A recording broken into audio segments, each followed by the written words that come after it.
Bam, just like that, we're back. It is Friday. It is high noon. What's happening, y'all? Hey now, y'all. Good to see everybody lined up for a Friday. We always have a good time on Fridays. And today is going to be, I think, something a little extra special, a little extra sweet for all of us as the one, the only, the legendary, the man, the myth. You've heard about him. You've read about him. He comes from the streets. His name is John Joseph. He is the guy who sold the merch on the first ever opening day PMP party at Longbridge Pizza. We'll have our second coming up soon. But he's been a staple. He's been a staple of the community. I'm very excited to bring him on. He will join us later in the program today as our guest sponsor of this week's musical assignment. If you are just joining us, you're new to the show. First of all, welcome everybody. Come on in, grab a seat, grab a beer. Don't cost nothing. And we do this on Fridays. We have a musical assignment, and John Joseph has determined today he is accepting songs about cars, songs connected to cars, songs about cars, songs that use cars as a metaphor, whatever. As long as it has keys and an ignition and an engine, we're going to rock with that today. So, Tony, I'm feeling good on a Friday. We got a great Warrior win to talk about. The Sharks are playing today as well. They're going to host St. Louis. We got the World Baseball Classic around 5 p.m. tonight. Logan Webb gets on the bump. Shohei Ohtani's already hitting grand slams. I didn't need to see him. I'm already getting Dodger fatigue, and he's not even playing for the Dodgers yet. But I woke up today to see his highlights. He had a grand slam. I think it was like 5 o'clock in the morning our time. But he's up to his usual hijinks, and we are ready to give you the show on Friday. So, Tony, how you doing today, buddy? What's going on in your world? Did Shohei do the post-game interview in English, or did he do it in Japanese? What did he do? I'm not sure. I didn't want to see it. I don't know what language he chose. He acts like he can't speak English, of course. Right. That's my point. That's my point. It's like I'm just wondering what approach he's taking in the World Baseball Classic versus MLB. So, Shady Shohei, hashtag Shady Shohei. We're always going to take that stance. And, dude, you know what? It might come down to USA versus Japan, and Japan looking to repeat. Dude, let's go, USA. You got a job to do. And I was talking to shout out this coach, Matt Brown, great dude who works out at this place called The Cage in Belmont. It took my son. Coach's name, by the way, too, Coach Matt Brown. Nice. Dude. Right up the middle. That's Coach Brown. Yeah. Coach, we call him Brownie, but dude, the guy was a great catcher for CSM. I forget where he went after that, but I know he had some big league experience in the minors. Seriously, great. Yeah. I'm not laughing at you. I just thought of something. Go ahead. Go. Nice. But great dude. Anyways, I took my son Dom to pitch yesterday, get a pitching session in because I want him to get another voice besides me. And this guy Brownie knows his stuff. But he was all over the World Baseball Classic because I was wearing my Italy hat. He's like, dude, World Baseball Classic, Italy, that's great. He goes, by the way, Italy's actually good. Yeah. And I go, are they really? And he goes, yeah. Their whole pitching staff is big leaguers in MLB. I would suggest too, Tony, that even if Team Italy has a hard time in the tournament, I would gently submit that they're probably the most handsome team on the diamond, if I may salute the fellow countrymen, the handsome, rugged ball players of Italy. Tony, go ahead. Yeah, I wouldn't doubt that for a moment. Although Mike Piazza was removed as the manager of the team. I think that was a PR move to get Piazza involved, but I don't think he was putting in the time that the players and the He's probably hanging around with Guns N' Roses too much. He's like best friends with Axl Rose and the whole. I don't know if you knew that, but he's like this tight with Guns N' Roses, and he's probably back off on tour with those guys right now as we speak. I wonder if Piazza's still rocking the handlebar mustache, by the way, because there's not many people that can get away with the handlebar mustache, but he could get away with it, dude. I remember like back in the day, God, dude, he was just a big dude. Handsome dude, but also another he's like a Brock Purdy story where he got drafted late, and all next thing you know he's a starting catcher for the Dodgers and the Mets and just had a good career, but he got removed from the managerial position for Team Italy. Team Italy plays tomorrow against Brazil. Hopefully USA, because it's USA, Italy, and Brazil in the same group. Yeah. So hopefully Italy and USA advance from that group. That's what I'm hoping. Just that Italy advance, and of course we want USA to advance. And Logan Webb on the bump tonight, man. I'm so stoked. 5 o'clock, everybody. Tune in, 5 o'clock on Fox. It's going to be Logan Webb taking the mound for USA versus Brazil. I can't wait. I'm going to crack a beer, a standard deviant beer, Paulie. I'm going to crack at 5 p.m. I got a million reactions to your opening statement today. So let me see if I can start formulating my response. One, You talking about great handlebar mustaches of all time. It's funny you should mention Standard Deviant because our very own new sponsor and partner, Mark DeVito, he's rocking the Raleigh finger style mustache like few others can. Like you'll see, it's a work of art. Actually, go ahead. I'm just going to share. Stand by, Paulie. I have visual aids. Okay, good. Let's behold Mark DeVito.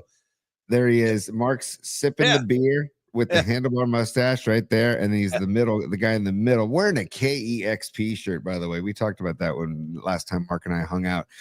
There's Mark with the handlebar mustache, and like we said, Standard Deviant, the new sponsor of the musical assignment. Thank you, Tony, and thank you, Mark. Great to have you on board, brother. And let me address Rags, my friend Rags in New Jersey, real quick. He's asking me if there's a Team Philippines in the World Baseball Classic. Rags, there isn't, but guess what? If there was, you know who could have pitched for him is our very own Tim Lincecum, because he was part Filipino, and he's one of my top. A lot of the entire city of San Francisco loves Tim Lincecum, Rags. So Filipino pride right there with Timmy. He was always coming loud and clear. Finally, you said this coach's name is Mark Brown. But his name, Matt Brown, same thing. Matt Brown, Mark Brown, we're in the same vicinity. Matt Brown, his nickname, you said, we call him Brownie. Let me throw this one out there because all the kids in New Jersey have nicknames. My nickname is Smack. Rags' nickname is Rags. I don't even call him Christian ever. I call him Rags. The other Christian that pops up on the board sometimes, he's known as Eugene. Now, we actually had a guy in my class, Rags. Do you remember this dude? I don't think he graduated with us. He didn't make it. But there was this big kid. His name, ready for this, Tony? His name was Mark Brown. Big old Mark Brown in the denim jacket, big Rush fan. And time out, what do you mean he didn't make it? He didn't graduate? I don't think he by the time we made our senior year, he wasn't there anymore. So I don't know what happened. He might have wound up like in Juvie Hall, something like that. I don't know where Mark Brown went. Shout out Juvie, dude. Yeah, there's a Juvie in San Francisco, and there's a Juvie in Belmont. And when we drive by the Juvie in Belmont, my son Dom goes, Dad, is that really juvie? Is that really juvenile? Oh, you don't want to go to juvie, Dom. Don't go to juvie. Yeah, you don't want any part of that, dude. You got WPODs in your bunk. You know what I mean? You got the Watchungs down the hall. You don't want any part of that. So anyway, Rags, we had this kid named Mark Brown, and some people called him Brownie, but the other nickname, the preferred nickname, ready for it, Rags? Do you remember? Slug. We called him Slug or Sluggo. He was known as Slug. This is the kind of kid Mark Brown was. He used to scare me, actually, because he was in my math class, and he'd be like, hey, man, I'm going out. I'm going to go smoke a joint in the bathroom. I'm going to tell the bathroom. He's like, if you guys want to come, meet me in there. I'm like, there's no way I'm burning J's in the middle of math class. But that's the kind of guy Mark Brown Sluggo was. Yes, Rags, fist in the air for Sluggo. Okay? Can I give a Sluggo a Friday night slap in the face? Can I give him one? Please. Okay. Ooh, that was dicey. Dicey. Yeah. It's okay. It's not firing maximum potential. It's about 80%. Okay, and then stand by because you mentioned that he would burn grass in the bathroom. He would. So what about this? Can we burn some grass in the bathroom? Herb is a plant. Huh? Yeah, it's good. It's good. It's not full flight. It's good. It's better. It's an improvement, which I'll accept. Well, Paulie, will allow me to redeem myself, please. Say, oh yeah, it's business time. That's beautiful. Okay. It's business. All right, now we do have business time. I thought you were going to bring a sponsor up or a super.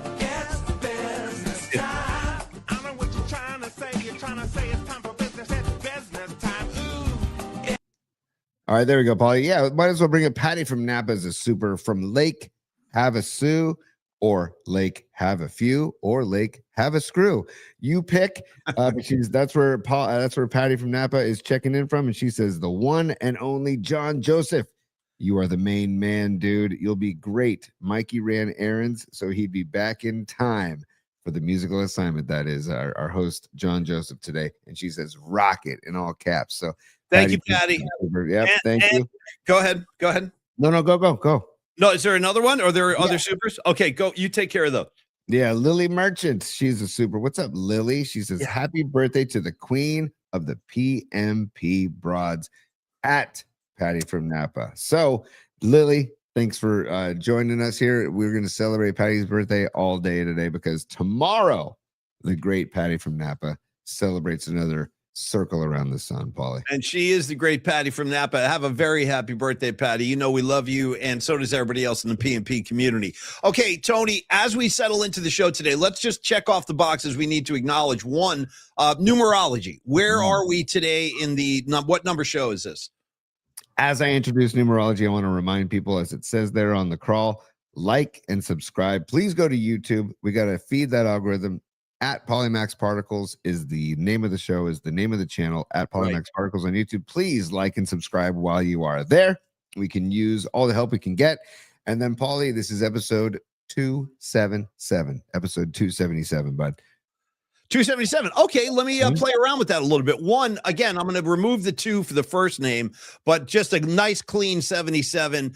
The man responsible for Joe Montana's injury in the 1990 NFC Championship game, Bubba Paris. If you watch that play, Bubba Paris falls down, which allows Wilbur Marshall to come, or Leonard Marshall, rather. Leonard Marshall gets a clean shot on Joe, knock Joe out of the game, knock Joe out of the league, really, for over a year because he had that elbow injury as a result of that. So Bubba Paris, I wish you would have made that block. Other than that, you were pretty good. And then also, Tony, and a lesser talked about 49er, and I'm going to move the numbers around. I'm going to take the 2 and I'm going to combine that with a 7 to make 72. And I'm going to shout out 49er defensive lineman Cleveland Elam, who was part of the 76 team, a great defensive pass rush. Yeah, the gold rush. And he was a first-team All-Pro in 1977, Cleveland Elam, and I should say he was number 72. Rest in peace, Cleveland Elam. Rest in peace. Yeah, that's fantastic. And probably shout out to Bob Sarlott, ladies and gentlemen, the Gold Rush. Remember when he would announce the cheerleaders to come on the field at halftime? I miss Bob Sarlott, man. I'm a Sarlott head. I got Bob Sarlott's back. Sarlott was fantastic, dude, and I don't know if he still does it, but he used to be a part of a band called Butch Wax. I played with those guys. They invited me to gig with them. I sang a couple songs with those guys at Bimbo's years ago. At Bimbo's, yeah, they gig at Bimbo's. I don't know if they still gig, but Butch Wax and the Glass Packs, they used to gig at Bimbo's all the time. Really fun band. Paulie, numerology. Okay, we got to go. I'm gonna go 7 for Colin Kaepernick, 7 for John Elway, 7 for Thomas Morstead, the current punter of your 49ers, who was shanking balls left and right as the season was coming to an end. And then I got to go number 77. I don't know why this name came to mind, but Carl Mecklenburg. Yeah, dude. He's an all Denver Bronco Hall of Famer, Carl Mecklenburg. Yeah, he was a badass, man. Good pull right there. What made you think Mecklenburg? I didn't see that coming. I have no idea, man. I can't explain how my brain works. It just works the way it does. And that's what I say to Megan. I'm like, this is who I am. It's the way my brain works. You shouldn't be surprised anymore. This is who I am. Take it or leave it. You know what I mean? This is who I am. Okay. Well, this is who you are. Number Stevie Groschel coming in. Let's not forget number 7, Milt May. Here comes Groschel doubling down. Number 77, the late Lyle Alzado. Dude, yes. Lyle effing Alzado. Good one. Yeah. Dude, left us way too early. And also 7, Kevin Mitchell. Yeah, dude, Mitch. I love Kevin Mitchell. Today, yesterday, I don't care. Like, he so rarely is seen publicly these days. But I'll tell you what, Tony, I stand with the Huggy Bear. Okay. I stand with Kevin Mitchell. First of all, he was number 9. Then he switched to number 7. Let him go. Whatever he wants to do. Yeah. I support the barehanded catch in foul territory. I support the gold teeth. I support the MVP. He won the MVP in '89. I support that. Absolutely, man. I was a big Kevin Mitchell fan. So, dude, shout out number 7, Kevin Mitchell. Yeah. And I'm trying to think of another. Wasn't Marvin Bernard number 7? You're damn right he was. I'm pretty sure, right? Marvin Bernard, number 7. Yeah, pretty sure he was. Paulie, and your guy, the guy that you love so much for his quick stint with the Giants, Blake Snell, was 7 for the Giants. F Blake Snell, dude. F him. F his droopy face. F his. In the bags, and the double bags under his eyes. You know what I mean? Yeah, bags, the whole sagging face he comes out there with. These guys, I hate these guys. They come to the Giants for 1 year, and then they go off. They join the Dodgers. I couldn't root harder against him, honest to God. Well, during the World Series, he was public enemy number 1. We wanted his head, dude. We wanted his head on a freaking pike, See, but that's why I want pitchers to keep hitting. I wish pitchers still hit because, Me too. That's baseball. That's the actual game. You play defense, you also hit. That's baseball. Sorry. 100%, Paulie. Yeah. And also, If you're gonna have the stones, the nads, the balls to throw inside or to come in high and tight, then dig into the box against us. So and then we'll see how it feels when we come high and tight to you, pal. Right. So I'm just not. The Snell, just not a fan. Not a fan. And I wasn't even excited to have him as a Giant. I tried to wrap my head around it. And I'm like, I'm a lefty snob. I was all about it, but I just could never fully get into him being a Giant. I really couldn't. F Blake Snell, and also shout out to Lily Merchant, one of our favorites. She says, guys, don't forget FP Santangelo, our very own FP Santangelo, also rocked number 7, Tony. Really? I thought he was 14 for some reason. I don't know why. Atlee Hammaker was 14, by the way. And Vita Blue was 14 also. But we'll get to 14 when we hit numerology for show 314. Okay. In the meantime, Paulie, we got to talk about Pajemski and the Dubs. Let's do that. That was a great. I'm telling you, if you guys saw the Warrior game, early start yesterday, which I kind of slipped by me. It was like 5:30, and I'm like, oh damn, I missed the first hour of the Warrior game. But I jumped in, and it was really a satisfying game. I mean, first of all, Houston's a good team. Anytime Kevin Durant's on the floor, you got your hands full. Draymond sacked up and played really well. And Pajemski has become Steve Kerr's most reliable offensive weapon, and he also grabs rebounds. Like, that kid plays the game. Now, there are a lot of people out there. There are voices of dissent on Pajemski. I don't know what that's based on, but I'm sure you've seen that too, Tony. But It was a great win. The Warriors get that one on the road, 115-113 in overtime. And they're off today, travel day, and then there'll be a national game on Saturday. They're at Oklahoma City. I think that's a 5:30 start on Saturday, so I look forward to that. But last night should not be forgotten. And I want to say one more thing, and then I want your reactions after the game. If you guys watched Draymond do the interview from the court, he was talking to Mully and Bonte, and just to clarify this, because I think some people think the Warriors have kind of let go of the wheel and they're letting this thing just kind of drive off the road. That is not the case. These guys, Draymond said, and I'll take him at his word on this after the game. He was like, listen, if we're going to make the playoffs, we have to win games like this, games we're not supposed to win. And again, shorthanded as usual with Steve Kerr. He's not had a lot of options. How about LJ Cryer having a game last night coming off the bench? He played well. So Draymond said, listen, we're trying to keep this thing afloat. We're not giving up. We're still fighting. There is talk Steph Curry could be returning, Tony. So you embrace a win like yesterday in overtime on the road. That was a real nice game. I absolutely embrace it. And Paulie, Pat Spencer off the bench, 8 points, 3 assists. That's my guy, Pat Spencer. Let him go. 16 minutes. I also there's a key stat I want to talk about here real quick, or a key part of the game that was big last night, and it's the offensive rebounding stat. Pajemski, 26 points, 9 assists, but he also had 5 offensive boards, dude. Offensive boards are so friggin' important. When you can grab an offensive board and give your team another possession, basically, or at least another shot, another chance to score, it's huge. And on the flip side, I got to tip my cap big time to Al Horford and Draymond Green, because Horford was on Şengün, that goofball who wears those. Remember the post-game presser? I know. I've seen him, dude. By the way, you want to talk post-game? I don't know what to say about this, but did you see SGA after the freaking Knick game with the fur coat? Yeah. We might need to show that. We don't have to do a whole formal bookmark thing, but I'm going to go ahead and ask you to pull that out while we're talking about post-game attire, because the guy could barely answer questions. He was so like draped in fur. Tony, pull it out. Go to bookmarks and pull that out. You guys need to see this to actually believe it if you haven't yet. I will for a sec, but hang on. Let me just finish what I'm saying about Pajemski and then I was talking about his getting 5 offensive boards. Yeah. Al Horford watching guarding Şengün all night, and Draymond Green with the task of guarding KD all night. 1 offensive rebound between those two, between Şengün and Kevin Durant all night long. So that's an incredible defensive effort by Green and Horford, man. So I just got to applaud those guys in that effort. That's a huge huge reason why they won that game in OT. And by the way, Anthony Melton, 23 points, dude. You got Melton's been playing well too. He's been a nice little spark for Steve Kerr, no question. Hell yeah, dude. And Steve Kerr, I want to say that Steve Kerr said that that's the best game that Pajemski's ever played. I think he said. And I was like, he's had a lot of good games for Coach Kerr lately. Pajemski's really been showing up, man. I loved it. And dude, again, 32 and 30, with, like you said, LJ Cryer. Hold on a second. I got audio coming. Gee, You're okay. man. ESPN and their pop-ups. My God.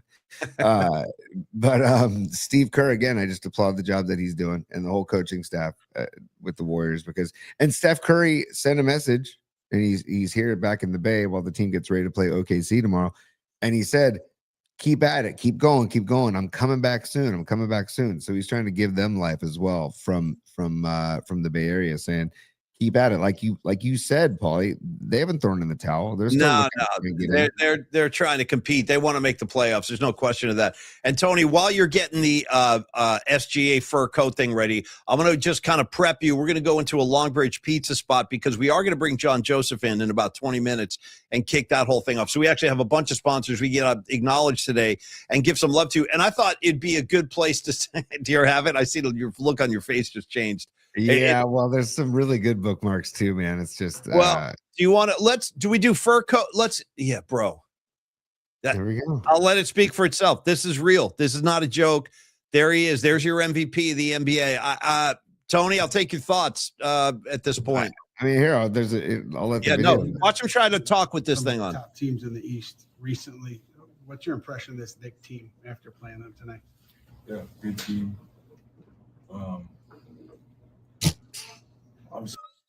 Tony, help me out. I'm at a loss.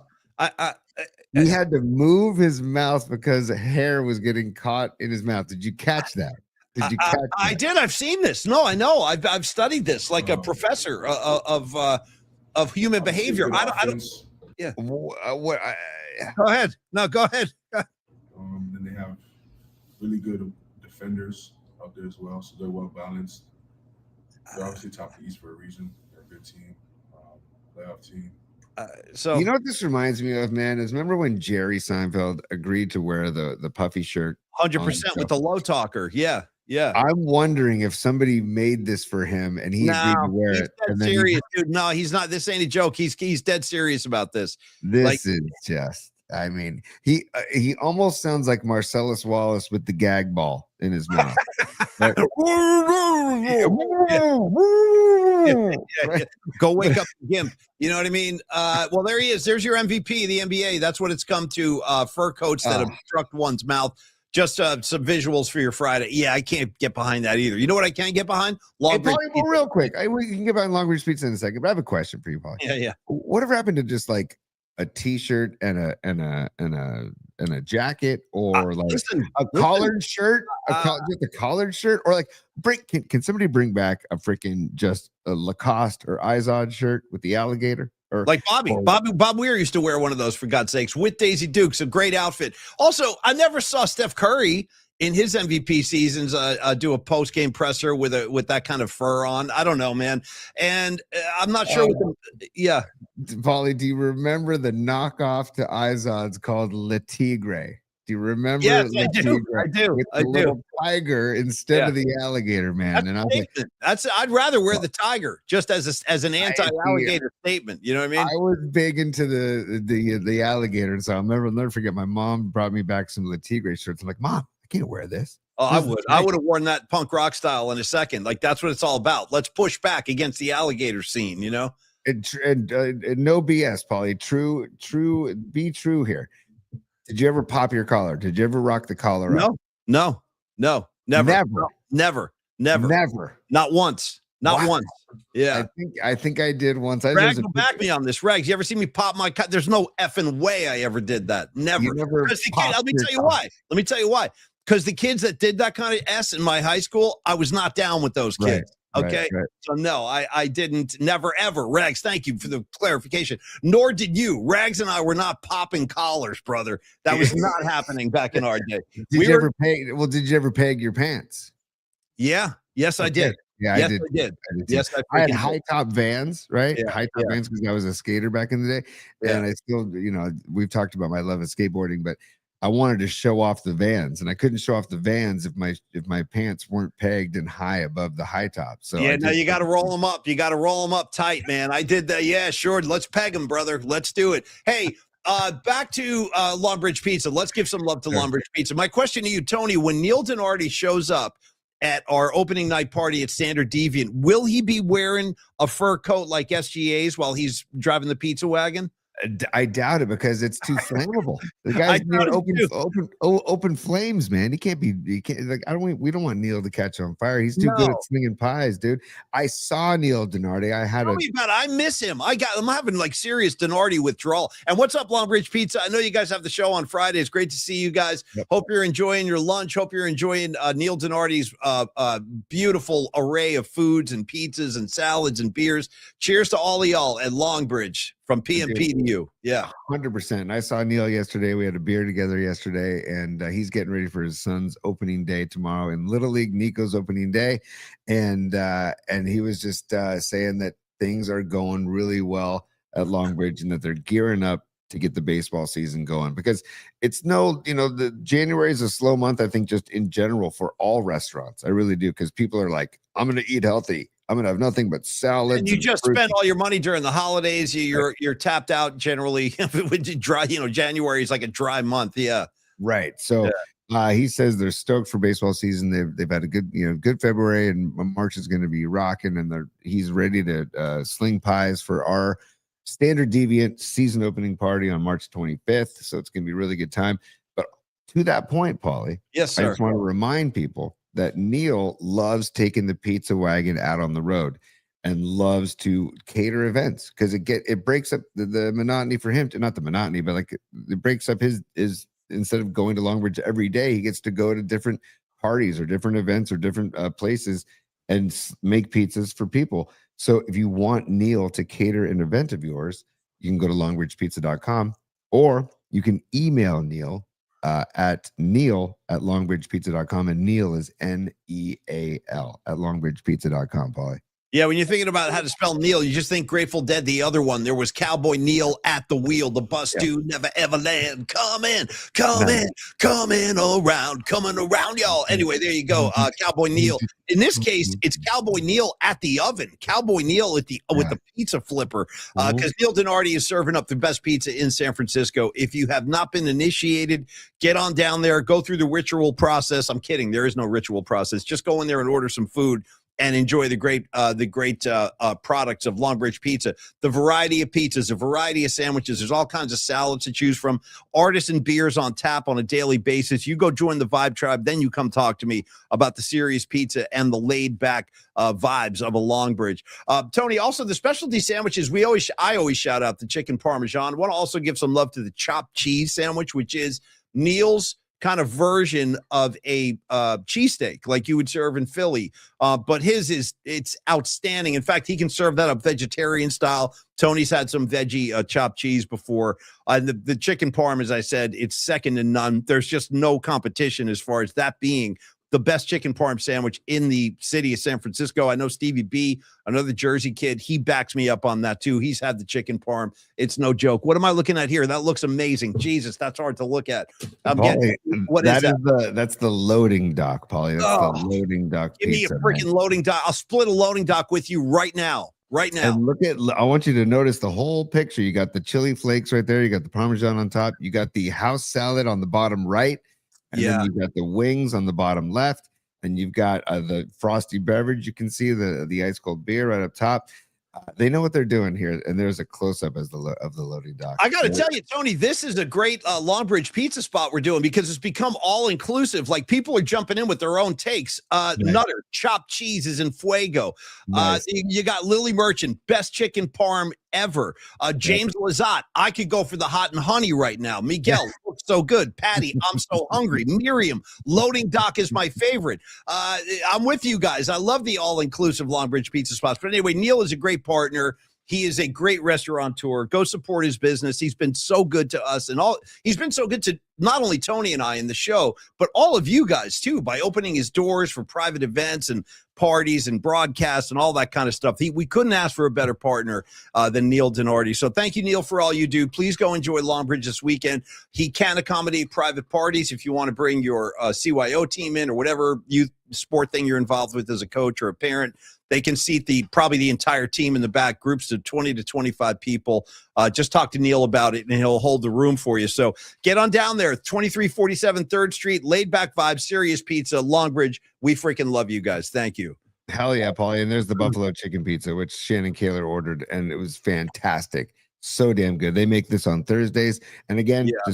just to close out here, Paulie. Yeah. Their beer is fantastic. Their beer selection is freaking tastic. Neil does all local breweries, Bear Bottle, Original Pattern, Russian River, Cellar Maker. They're all on tap right downstairs. I'm upstairs at the LBP PMP studios.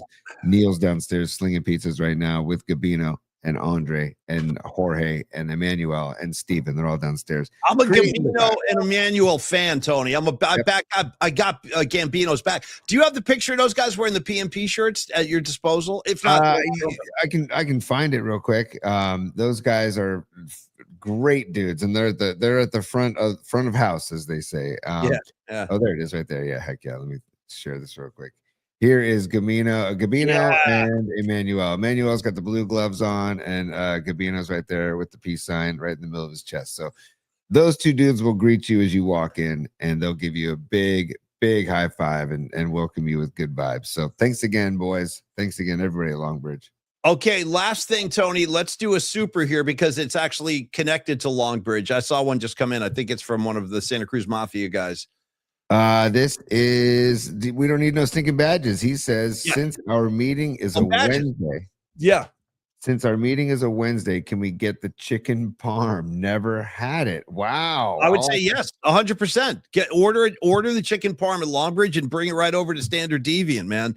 And we're going to talk about Standard Deviant in just a few minutes when we start the music assignment. Pardon me, but thank you, Badges. Yes, the answer to your question is a resounding yes. Yes, and also Stinky Badges, thank you for that super. And also Stinky Badges had a super earlier, and he says, "Don't hang with me. I always get busted," with 3 exclamation points. I love it.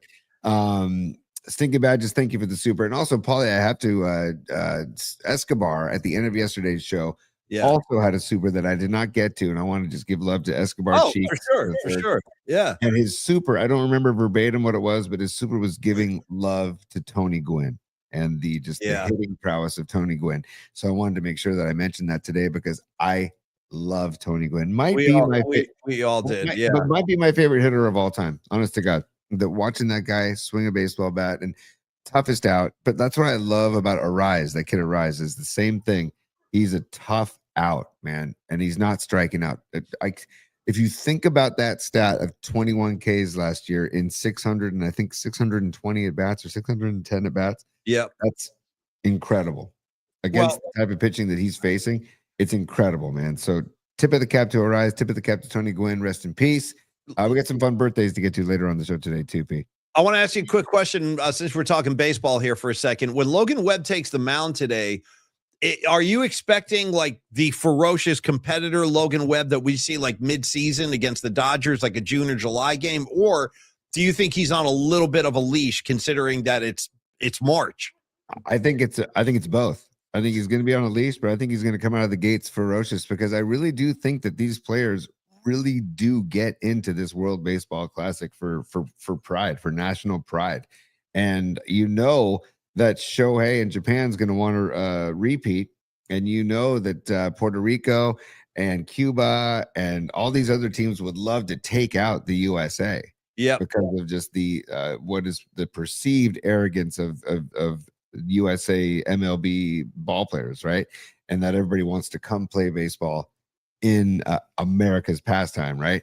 Well, they're trying to prove that it's not just America's pastime, that it's an international pastime. So I love the World Baseball Classic. I'm all for it. And I think Logan Webb, I don't know what his pitch count's got to be low. I'm sure 75 or something like that. But I love that he's getting the pearl, as they say, Paulie. Tony, only because we're getting a little bit of a what I would call a log jam. And shout out to the adult film in The Big Lebowski, log jamming. Okay, log jamming. What are you guys watching? We're just watching log jamming. Anyway, we're getting piled up here. So here's what I want to do. Paul, you have to pause. You cannot mention Lebowski and log jamming without paying or just giving love. Log jamming.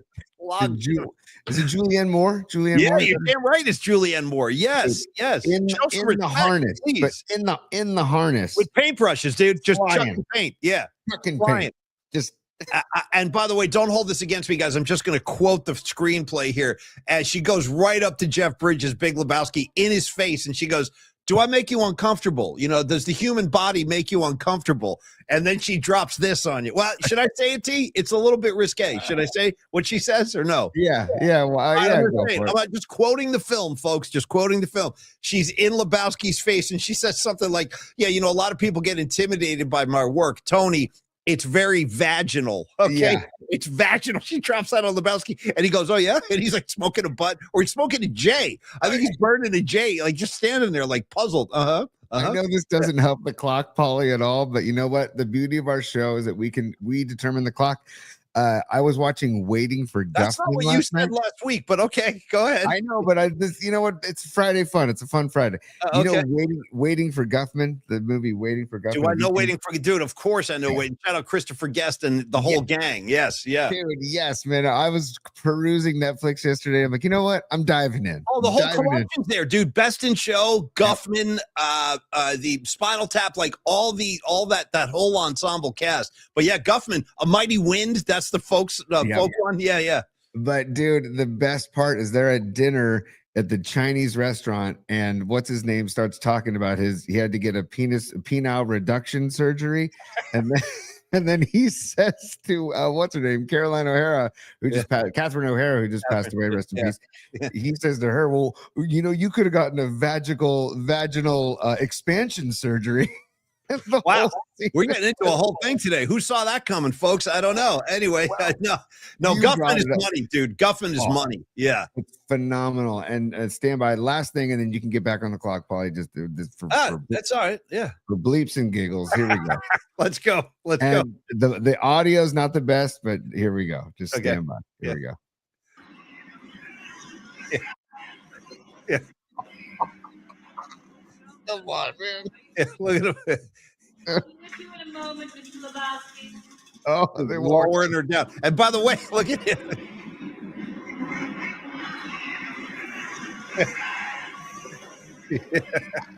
That's all, dude. That's all. He winds up with paint like all over himself too. Yeah, it's all over him. So sorry, man. I had to indulge myself in Lebowski because I love the freaking movie so much. Nah, no question.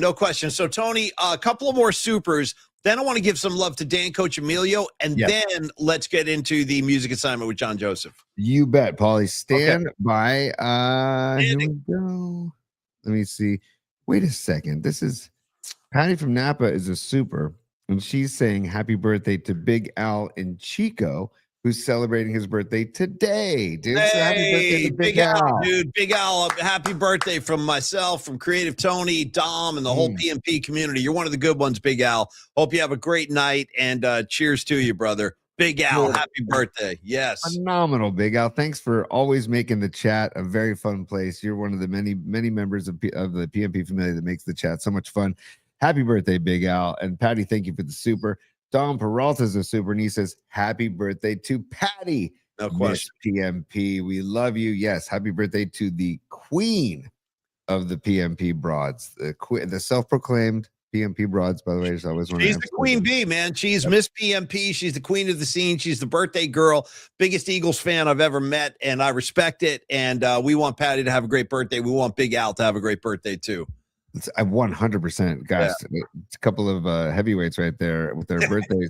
And Steve Groschel is checking in as a super, and he says, you can imagine what happens next. He fixed the cable. Yeah, they're talking Big Lebowski still, no question.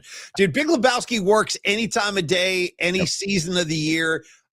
Late night viewing, early morning viewing. It's one of the greatest stoner films ever made, period. And just, Tony, we saw it in the theater, bro. I remember seeing that with you at the Kabuki, laughing our A's off, bro. I mean, that's first time seeing that movie. Just tremendous stuff. And not knowing truly what we were getting into. Is this your homework, Larry? Is this your homework, Larry? You know, this is what happens when you blank a man in the blank. Yeah. Is this your homework, Larry? Over the line, dude. And then of course you got freaking what's his name? John Turturro as Jesus, bro. You don't blank with the Jesus, dude. Licking the ball, okay? Licking the freaking ball. The hairnet, dude. Supposedly that was a lot of that was ad-libbed by Turturro. Supposedly, like he just went with it. How would you feel about doing a show where we're both wearing hair nets? Oh, dude. Well, it's considering I don't have hair. But that makes it even better, dude. Just a hairnet over your bald head would be incredible. I'll wear one too. Let's go hairnets next week, dude. I don't know where you get a hairnet though. Where do you even get one of those? Funny side story, Paulie. I had to do, well, I have no problem, no shame admitting this. I got a DUI for blowing a .09 years ago, and they took me in, and I was actually the designated driver for a bachelor party. But anyways, I got pulled over for a tail light. They took me in. I had to DUI, and the next thing you know, I had to do roadside service, right? You put the vest on. I had to do my community service, and I thought I was going to do roadside service. I'm one of the last people selected. I had to go to a hospital and make cream of wheat for like 9 hours. That was my community service. And so I'm making cream of wheat in the kitchen, and they made me wear a hairnet, dude. I'm like, guys, I don't have any hair. You got follicles. Stuff could happen. The little pieces could fly off. And by the way, Tony, that's it. You had 1 day of making cream of wheat. That was your whole punishment? Yes, I thought I was going to be on the freeway. I'd do that for fun. I'd do that for kicks on a Saturday. Let's make cream of wheat for 9 hours. That's a good day for me. Yeah. Paulie, I scored and when I was one of the last names, I'm like, what the hell? Where are they taking me? Yeah. And then they put me in the van and we're driving. Nobody's saying a word to anybody. And next thing you know, we're pulling into the hospital parking lot. I'm like, what the hell is going on? And one guy in the van goes, I think we scored. I think we're just making food at the hospital. It's like right on. So here we go. By the way, Robot Centaur, who is going to join us on the program next week. Yeah. Robot Centaur is going to join us for a little free agency hit in the NFL because he does a lot of great work. And here's an example.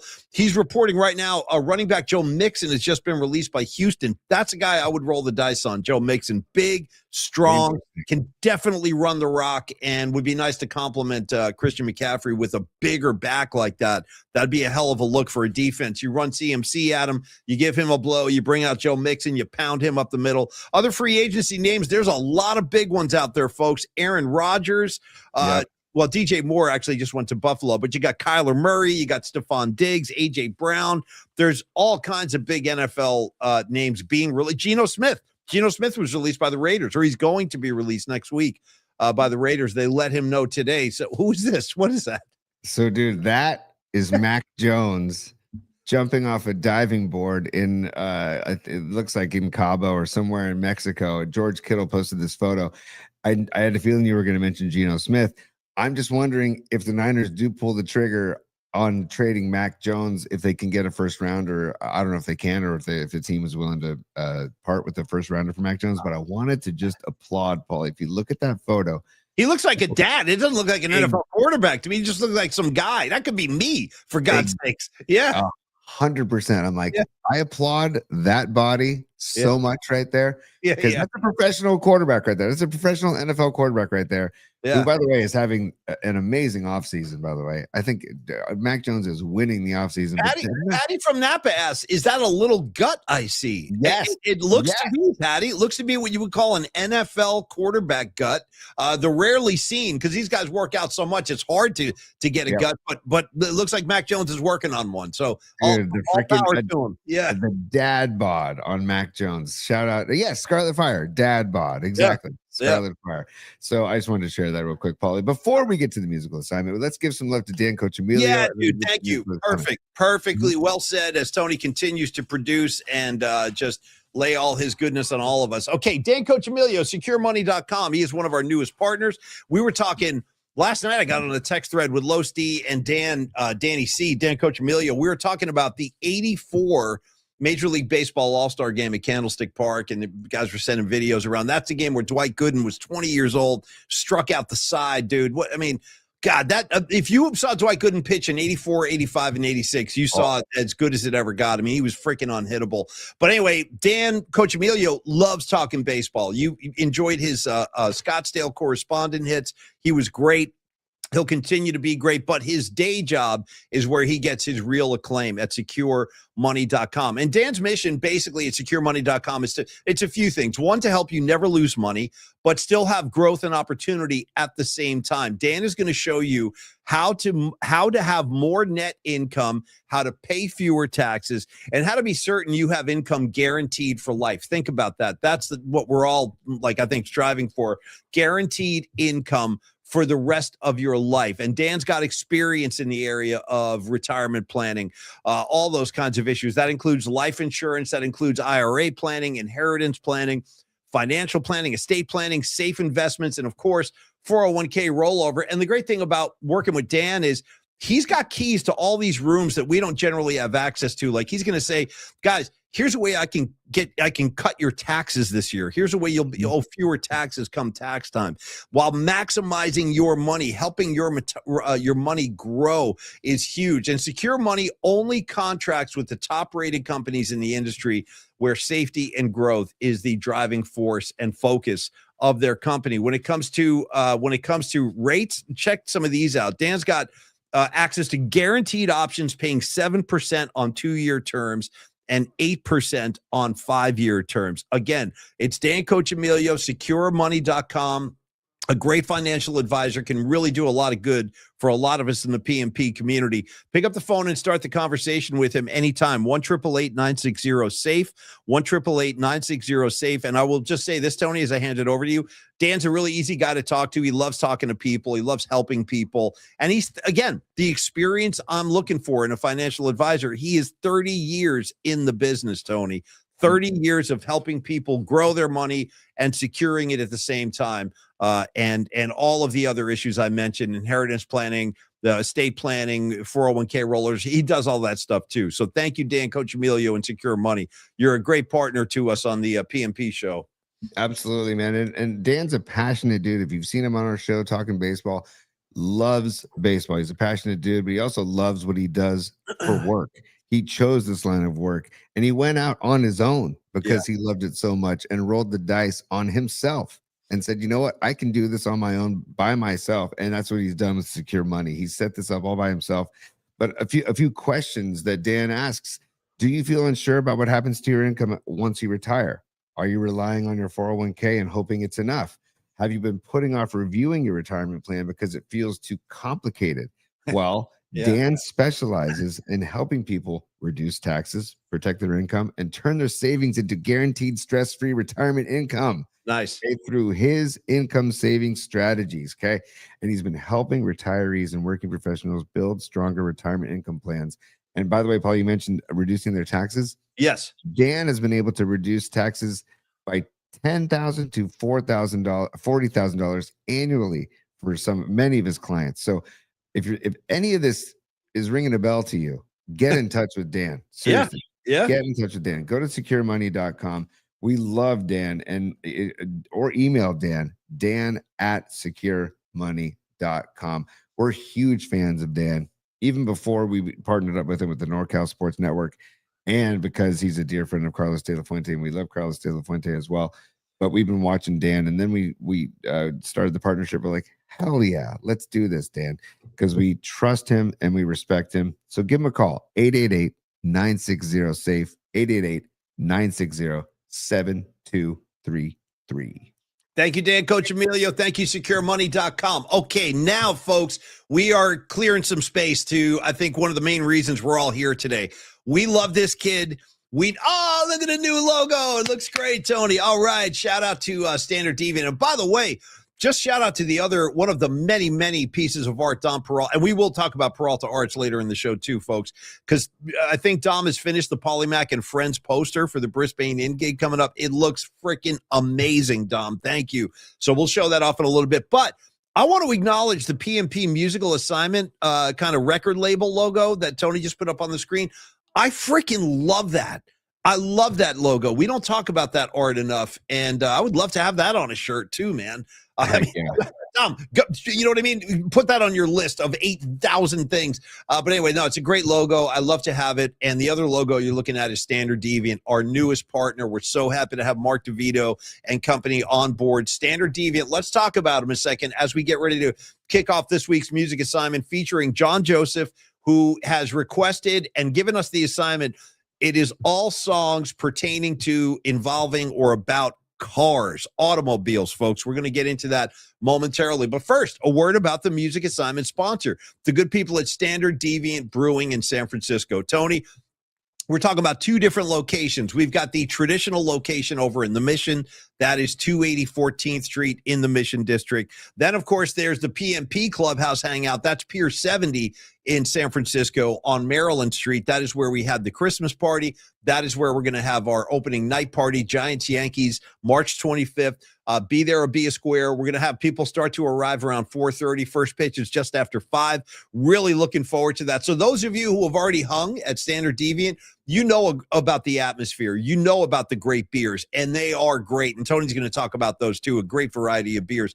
But these guys, again, it's part of their credo and part of their motto. They are 100% committed to San Francisco, and we freaking love that. Stop by Standard Deviant, either of the locations, and enjoy the coldest tasting beer in San Francisco. Would like to remind everybody, these guys are super cool. Everybody is welcome, if you know what I'm talking about. No, everybody's welcome. Come on in. Also, you can talk to Standard Deviant, talk to Mark and company, the management, about hosting your own private event there, private parties, private events. We're talking weddings. We're talking birthdays, Tony. We're talking opening day MLB parties like the one we're going to have. It's an ideal spot for that. And by the way, the one that we're going to be hanging out at, Pier 70, it's literally right on the bay. It's across the street from the bay. So the entire time, like, you're hanging out, having a cold beer at Standard Deviant, you're looking at these incredible bay views. And I feel like it's such a little gem of a neighborhood where these guys have built this Standard Deviant location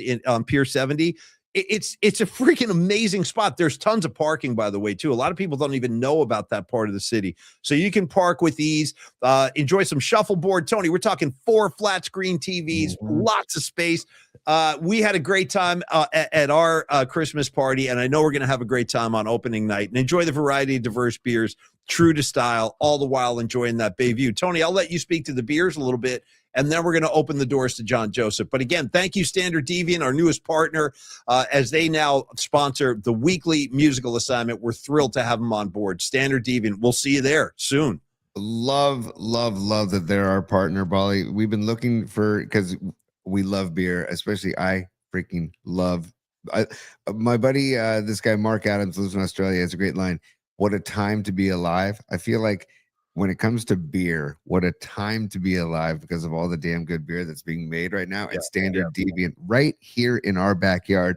Started on 14th Street in the Mission, and now they're at Pier 70. They have the second tap room, 1070 Maryland Street, Pier 70. Beautiful room for those that came to the holiday frolic. Please come out on March 25th for our opening day watch party. It's going to be so much fun. Hopefully, we get Mark and Paul and all the Standard Deviant guys there to join us. But it really is about their beer, right? Their beer is fantastic, and you can order beers to go. Obviously, they pour beers on tap all damn day, every day. They're open every day. And today they open at 2:00. So I think actually from Long Bridge, I'm going to walk down there and have a nice little start of the weekend beverage. Give Mark a fist bump for me. Tell him I'll see him in a couple of weeks. I'm looking forward to it. Yeah. I will, man. I will. But you can get a 6-pack of 12-ounce with 12-ounce cans. You can get a case of 12-ounce cans. They got the Kolsch. They have the Hefeweizen, Saison. They have the Hazy Pale Ale, the Comet Pale Ale, the Tree People IPA, the Hop on Muni IPA, which is my favorite. And they got the Porter, and then you can do a mix pack too. Okay. You can also do Crowler, 32-ounce Crowlers. You can do a Kolsch Crowler. It's their German style Kolsch. It's light, crisp, refreshing, and definitely would have won the bronze medal at the World Beer Cup if it was entered. 32-ounce Hefeweizen Crowler. You can get a Crowler 3-pack. You can also, Paulie, you can also order kegs if you want their beer too. You're having a blowout bash and you want just to make it easy and just have everybody pumping that keg. Oh, you can get kegs of beer from Standard Deviant as well. So it's all there to order. StandardDeviantBrewing.com is the website, and 1070 Maryland Street is the location. I highly recommend you just go on down there and check it out because you're on the water. You're right. That area, Paulie, is just going to continue to expand. I know. And seriously, they're so smart to get in now. Because once the mini spheres go in, they're really going to crush it. And then once the Niners move up north and build a stadium south of Chase Center, then it's going to be ridiculous. So I'm joking, of course, but Chase Center is just 3 blocks north. Yeah. And Longbridge Pizza is just around the corner from Standard Deviant. So it's a killer scene. Great people. Again, it begins and ends for Paulie and I with the people. Yeah. And these guys are such great people. I'm very happy for them. Paulie and I are very happy for them and the success they've had. They were all over Beer Week. They were on Cron. They were on NBC. They were on CBS.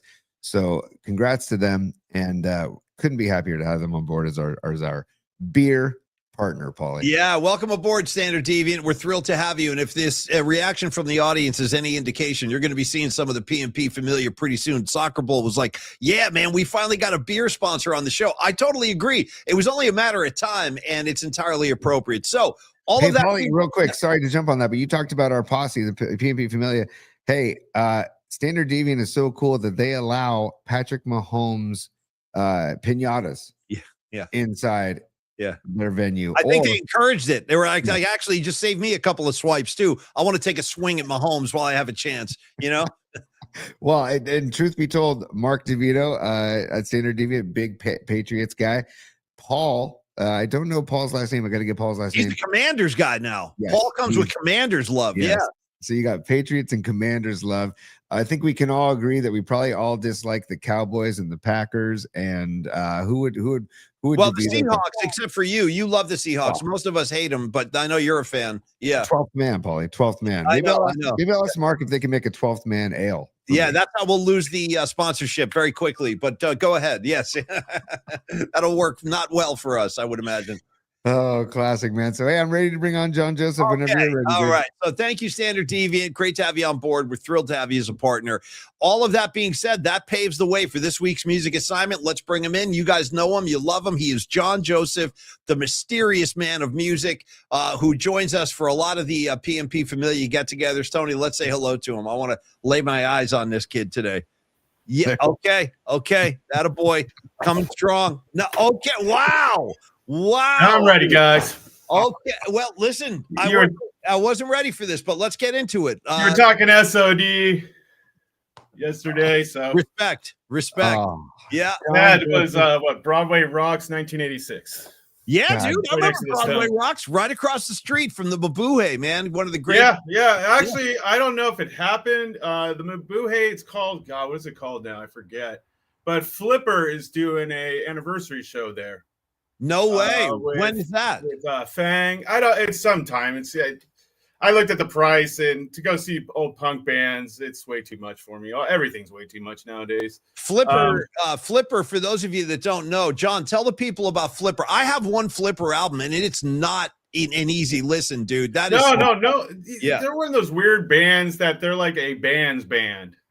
Yeah, they're a punk band. They got a lot of pull because Moby says he sang for them. I don't buy that though. None of them remember that either. He hung out. He was like he would carry the drums and stuff. But they're just one of those bands you hear about, and then you go to hear them, and you're like, why do people talk about these guys? Yeah, and the guy who was the guiding light was Will Shatter, right? Will Shatter. Yeah, that was like the brain. I've seen him a bunch of times back when I was young. I went to see the bands that were playing with them, the undercards more so. Right. So, but it's cool that the Mabuhays, they're trying to like do something. But the problem is also is like, I think it's like you have to charge over $25 a ticket just to break even. Yeah. No, so it's punk, and Fang, to me, Fang's the better draw. They're an old San Francisco punk band. Dude. That they're like a lot of the bands that I like that here there'll be three of us in the crowd. But they go to Europe, they're selling out. Yeah, Fang has been one of those bands. Well, they have they're probably their most well-known song is "The Money Will Roll Right In," which has been covered. Yes, covered. The covers are more known than the band. Yep, Metallica covered that, and so did Nirvana. So Nirvana and Metallica covering Fang. John Joseph. Well, this is just a taste of what's coming down the pike today. So, John, let's set this up, bro. We throw the mic to you. And we say, explain the assignment, and then we're going to first go through the audience submissions, and then we'll get into yeah, please. No. That's I'm more interested. I'm more like to see what people come with. Because with cars, we all drive them. I mean, California, we love cars. And there's a million songs, especially me being a metalhead and a punk. I based it all off of one song. I sent it to you guys. And then the rest is just I had to whittle down. And actually, when I was listening, I was actually still whittling down. I have probably at least 1,000 car songs. Nice. That I know. Like not all off the top of my head, because there's some that you think are car songs, like say like a Judas Priest, Head Out to the Highway. Oh, good one. But Good that's one. really about you taking your life by the wheel and you controlling yourself. And Yeah. you basically guiding yourself. Yeah. So it's more of a metaphor, which I love Priest. But we all have them. And every song we pretty much know with cars, we grew up with ones. There's ones that we've heard our whole lives. We don't even realize it. Right. Right. And we all have it. No matter what genre of music you listen to, there's something about cars. So Absolutely. let's do this then. To get the ball rolling today. And you guys have heard the assignment. You guys have known about this. We've teased it a few times. Tony, if you have the listener submissions, let's roll through their selections, and then we'll get into me, you, and Double J. I definitely have all the submissions. It's the biggest, largest list we've had, JJ. So tip of the cap right to on. you, brother. That makes me happy. You touched the nerve, brother. You touched the nerve. I love it. Every week, every sponsor or partner that we've had on the musical assignment has been fantastic, and way to just carry the torch, dude. Because the headdress, the I'm ready for the Giants. I mean, this Good. is I got like probably 1% native blood in me. Good.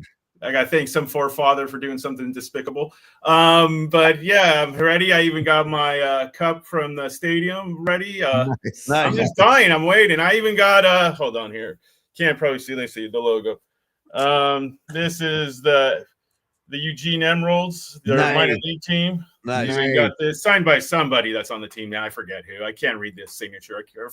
You meet these guys. You go to a game. You meet them. They go, "Oh, let me sign that," and they sign it. I'm like, "Who was that?" You can't look it up. Minor leagues, the numbers, you can't figure it out. You probably made their day asking them to sign something. Well, no, they actually signed it. I didn't even. It was the play. It's actually a real player jersey. No, he just gave it to me because I said we were talking about something, and whoever it was, the kid is like, "Oh, that's my favorite player. I can't believe you know who they are." And then they just gave me the jersey and signed it. And I was like, "Okay, thank you." Yeah, right. By the way, speaking of the Eugene Emeralds, dude, a shout out, that's Sweet Mad Hatter's territory. And then also, John Joseph and I have been talking, Paulie, the Portland Pickles. Yeah, up I there love in them. Portland, Oregon. What's their manager's name again that we want to get on? It's the announcer, Mike Checks. Mike Yeah, Checks. Their manager, they're legendary in that division, just stepped down. So I'm really interested to see. But they're like how could you put it? They're like the Bananas, but the Bananas are like the Globetrotters. So if you put them against a real baseball team, they're beautiful, they're great. I love what they're doing, but they're not going to be able to do anything.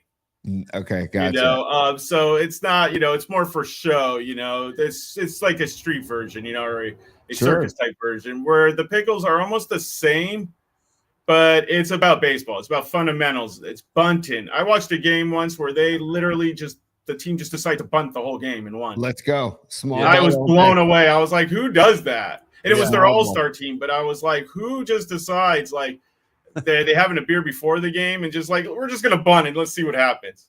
Dude, I love it. And when I lived in Portland, Oregon, I went to Portland Beavers games at PGE Park. And it was fantastic. Portland Beavers were a farm team, probably for the Padres. Nice. And and those games would sell out because it was only the only baseball. Oh, they love baseball up there. It's just the weird thing is up there is, especially nowadays, but they are very what San Francisco used to be. Yeah. Yeah. And they're dealing with the sad thing for them though is there's not as much money, so like we see it in the news. It's not, that's like a block, two blocks. It's just like I keep hearing people go like from out of town, they go to San Francisco, like a metal show, and they go, "God, there was people on the sides of the street. It's so horrible." I go, "Nah, this is clean." I was like, "You did not grow up. You weren't walking in the Tenderloin in 1980." Yeah, right. You haven't seen nothing. This is unbelievably cleaned up. Yeah. You're not going to Golden Gate Park as a kid. I'd have to cross it, and you'd fear it in the middle of the day. You would fear because that was a smorgasbord of just darkness. That's what people don't know. Like back in the day, John Joseph is 100% right, dude. I remember walking around. There would be gangs of like punk rockers walking around. There was all these street gangs all over. You could get your ass kicked in a number of ways in any given no. any time of day. Back then, you know, as a kid, the teenagers, you know, if you were at a park and a teenager showed up, there was a pecking order. Those teenagers would, you know, pants you, hang you upside down, shake you down for money. As a kid, you would hide. There was no phones. If there wasn't a parent around, and even if there was a parent around half the time. But that's one of the things that's missing these days is there is no pecking order. Yeah. There's nothing that puts the kid in place. So rotting kid just stays rotting. There's no one like at there's just nothing there, you know, that there's no like, you know, we fringe on it now, you know, but and that's the sad thing is my generation, we were like, that's how we grew up, but we're also the helicopter parents. Yeah. You know, and it's really hard not to be, and it's hard, especially if like for Tony, you're out with like your coaching, you know, like my coach would just say, hey, you little S, you know, you know, verbally smack you on the head and just be like, run some laps, you know, and I was a master because I talked a lot of crap. So you know, on both sides of it, I didn't care, you know. I was like, hey, call me out. I'm calling you out, you call me out. But I ran unbelievable amount of laps. I've done everything, you know. I got kicked off teams for God's sakes. I wouldn't. That doesn't surprise me. John Joseph being our guest today. I also, as a kid, I actually got in a fight with another team's coach. Nice. And I once, and then when I was a teenager, I got in a fight with the guy that I became really good friends with at the time. I took on a whole baseball team because they stole a younger kid's bat and they wouldn't stand up. And I was sitting there smoking on the bleachers pre-game, and it's just us. And I just was like, hey, give him back his bat. And they're like, you won't get off the bleachers. And it's me versus a team. And I'm like, I don't care. Beat the crap out of me. Just give him his bat. I didn't even get a thank you after. I didn't care. But I was like, you've got to stand up for yourself, you know? So it was funny. It was like a circus show. I had guys on my back, but it was also like a kung fu movie where it's like one at a time. You're like, one guy comes up, and I'm like, wow, okay, just knock me out. I'm like, you know, this is getting ridiculous. And the funny thing is after it, the catcher, me and him never got along. And he was telling me the pitches before they come. He's like, dude, I'm just going to give you one right down, like lower, like, so where do you like it? I go, either up high towards my face or down by my knees. And he's just going to be down by your knees. And it missed, and then the next one came in, and I hit it was probably my best hit ever. I smashed that thing, but it was hilarious because I made two friends that day. The one guy on the team that didn't fight, that knew me, that we never liked each other. But he couldn't believe I stood up against them all, and he was supposed to be the badass and stuff. But that's my boy, Double J, right there, Tony, making straightening out some law and order in the scene back in the day. Well, John, we were talking about juvie earlier in the show. Oh, I had a buddy, my best friend growing up, Tim Grant, rest in peace, brother. He spent more of his youth in there. Yeah. And it was up off of 92, though he was at the one on top of 92 there. I forget the name of it. That was co-ed. Yeah. No, check this out. In the 80s, that was co-ed. And when he gets out one day, he would go in for nothing he ever did. But he always said this, and it always stuck with me. He goes, hey, they got me on that, but I got off on this. I'd be doing life if they got me for what I really did. But and he wouldn't rat. He could have just said, hey, that guy did it. But he was not that type. But, yeah, it was co-ed. And I was like, wait, what? He's like, yeah, they just let us all out. I'm like, wait, you're with girls in a big, like, unsupervised room. Yeah, right. You know, TVs and stuff. And I'm like, no wonder why you keep going in. He's like, yeah, they're stuck with me. Hey, man, shout out probably the greatest juvie movie ever made. Shout out Sean Penn in Bad Boys, dude. Bad Boys. That's the reason why I made sure I never went in. Yeah, the Cokes, too. The Coca-Cola. Oh, man, the poor dude with the boombox, his buddy. Birdie. That's my guy, Birdie, bro. Birdie, he blows Horowitz blows the radio up in his face. You don't mess with Horowitz, dude. I have not watched that in years, but it is like burned in my memory. Hey, it's on Prime right now. I have it on Laserdisc. I have it like probably on DVD. I have it. I also have it the way I, link. All right, John, here we go. Quick trivia on Bad Boys. Which Billy Squire tune is prominently featured in Bad Boys? Go. God, I don't remember, actually. I don't remember. Everybody Wants You. Yes. Sean Penn. Oh, yeah. Butts. Yeah, listening to that like loud as hell, dude. And that, like I said, that movie scarred me because that was my path. I would have been, I wouldn't have been Horowitz, but I would have been that I have been inside, and my mouth gets me into trouble. All If right, I well, don't- let's stop it right there. No. Let's put a cork in John's mouth, and then Tony, you start this up with the listener songs. Let's get into it. These are the songs about cars from John Joseph's assignment that have been sent in from the PMP Familia. Tony, you take it, kid. I just want to let everybody know that, again, this is a large list, so let's just power through it. Muscle through it, yeah, muscle through it, man. Selections are phenomenal, so Okay. here we go. Okay, It starts off with Aaron Kask. We love Aaron Kask. He tells us to listen to Black Sabbath. Aaron Kask says Primus's Jerry was a race car driver. good one. And Montrose Bad Motor Scooter. One of Okay, my so- favorites. I love Bad Motor Scooter. Great track. Great Oh, track. great. So, David Shanklin says, also known as NorCal Refrigeration HVAC, says the B-52's Devil in My Car. Which Okay, good. did not Good. see that coming. That's Thank great. you, Shank. Very good. Yeah.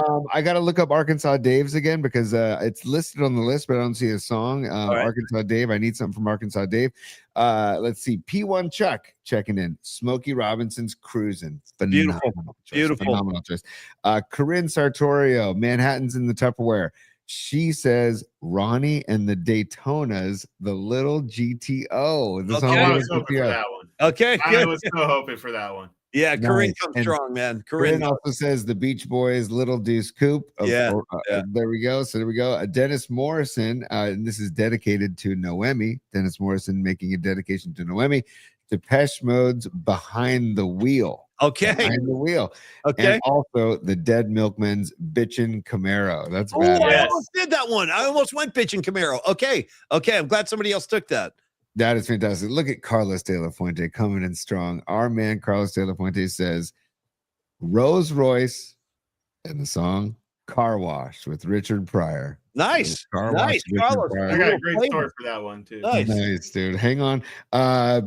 Patty, the birthday girl tomorrow. Yeah. The queen of the Broads of PMP, Patty from Napa, down in the Cavasu. She says the Eagles version of Old 55. The Eagles version, Old 55. Okay. Okay. She also says Don Henley's Boys of Summer and Bon Yeah. Jovi's Lost Highway. Bon Jovi's Okay. Lost Highway. She had to get John Bon in there, Of course. Of course. Mikey checking in for the musical Oh. assignment. Man, John Joseph, you got Mikey to check in. That's pretty badass. Yeah.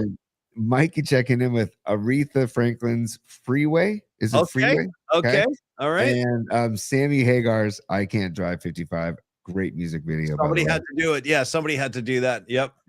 Sweet Mad Hatter from Central Oregon says Commander Cody and his Lost Planet Airmen doing Hot Rod Lincoln. Hot Nice. Rod Lincoln by Ooh. Commander Cody and his Nice. and his Lost Planet Airmen. Bon Bon, also known as Scarlet Fire. She says The Boss, also known as Bruce Springsteen, with Pink Cadillac. Pink Sure. Cadillac. Sure. Sure. I knew that was coming. Yeah. Yeah, right. Rags checking in from the East Coast. He says Meatloaf's Paradise by the Dashboard Light. There you go. Yeah. Yeah. Nice Yep. work, Rags. Noemi, she says Moonlight Drive by the Doors. Moonlight Drive by the Doors. And she also says Billy Ocean's Get Out of My Dreams, Get Into My Car. Get out of my dreams. Dude, I totally forgot about that song. Yeah. Dude, how about Get Out the Backseat, baby? Yeah. Escobar Cheeks the Third says Dr. Dre's Let Me Ride, which Nice. is a great tune. Nice. Great tune. And he also says 2 Miles an Hour by Ludacris. Okay. So there you go, Cheeks. Thank you, brother. Steve Groschel, who's doing the musical assignment next Friday, Yep. he checked in with anything by the Fabulous Thunderbirds, basically, is what he said. Ooh. Ooh. The whole discography. Right? I've Right? been watching you for days now, baby. I just love your sexy ways. Now, by the way, Tony, John, I've seen them. I saw the T-Bird. Oh, same here. Same here. Yeah. I think I probably have a record signed by them too. Nice. Nice. John and Paulie, just put your lovin' in my box. 100%. 100%. Yeah. Yeah. Grosh also says "Kickstart My Heart" by Motley Crue. So I was there you waiting for that one. Good one. Yep. Yep. go. Here's one I was waiting for. This is by Ray Goodman and the Soulmates. Noemi Catalina's better half, and he says "Radar Love" by Golden Earring. Yeah, This is yeah. great. And Yep. then he also says "Fuel" by Metallica, which Yeah. is good to Yeah. see. Oh, dude, and Greg Trela following up last week's musical sponsor and partner, Greg Trela. Yeah. He also says Fuel by Metallica. And whoa, dude, they have Okay, the exact same. He also did Radar Love by Golden Earring and Fuel by Metallica. Ray Goodman, Greg Trelett, the same 2 songs. That's wild. All right, so those are the 2 that are going to rep the audience so far, because those are both have multiple votes: Fuel and Radar Love. Correct. Jessica, also known as Beat LA. Yes. She checks in with Smokey and the Bandits, Eastbound and Down. Eastbound and Down. Yeah. Totally. You're gonna do let's say it can't be done. Yeah, that nice. Yeah. Totally. Yeah. Oh, that's so good. And then she also has Wilson Pickett's Mustang Sally and the Wenzel Brothers Band with 69 Chevelle. Okay. Jerome says Lowrider by War. Finally. Right. And we got down to Jerome to get Lowrider from War. Miriam says The Magic Bus by The Who. Okay. Great call. Beautiful. Yep. Travis Berryhill. Hang on. I'll have to read his email. Travis Berryhill checking in says Muscle Cars by E40. Muscle Cars by E40. Also, Exit 109 by Dale Watson and his Lone Stars. Damn. And Mobbin' in My Old School by Little Bruce Vallejo. Okay. Artist, Little Bruce, dude. Come on down. I like that. Beautiful. Phenomenal. And I will check his email, Dom. Dom says that we really need to check out the email that he wrote attached to these musical selections. Okay. Thank you, Travis, for checking in. Mark Gravy Graves from AZ checking in saying Moonlight Drive by The Doors. That's vote number 2 for Moonlight Drive. So that's 2 for Moonlight. Got it. Okay. And Mark Gravy Graves says Trans Am by Sammy Hagar. Oh, nice. Right. Okay. Now Pine Needle giving a second vote for Lowrider by War. So that's Lowrider. Damn, we're getting the logjam here. Once again, shout out logjam and go ahead, T. Marcel Pantaleon. What's up, Marcel? He says The Distance by Cake. Yeah. There you go. And We're then he also going says, the distance. Yeah. And then he says Picture Me Rollin' by Tupac and The Boomin' System by LL Cool J. Dude. Ooh. How about anyways, I'm just blown away by the selections by everybody. It's all over the map, which is what I love.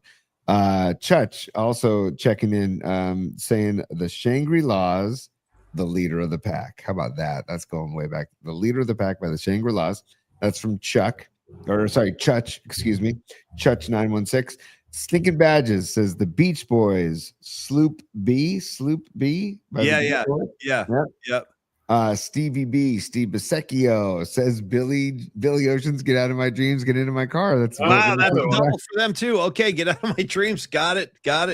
Now then we have Jim Bull, Soccer Bull says the Dead Milkmen's Bitch and Camaro. That's vote number 2 for Bitch and Camaro. Okay, damn. Wow. Did not see that. that. Soccer Bowl also says Fuel by Metallica. It's his second choice. That's number 1. That's got the most from the audience. Fuel. That's the 3rd vote. Okay. All right. Don Peralta, dude. I almost picked. So Don picks Motor Breath by Metallica. Great one. And then he also says Rearview Mirror by Pearl Jam, which is I almost thought about doing Rearview Mirror by Pearl Jam. Yep. And then he also says just for kicks, Dom wants to end the selections from the PNP Familia with the Cars for Kids jingle.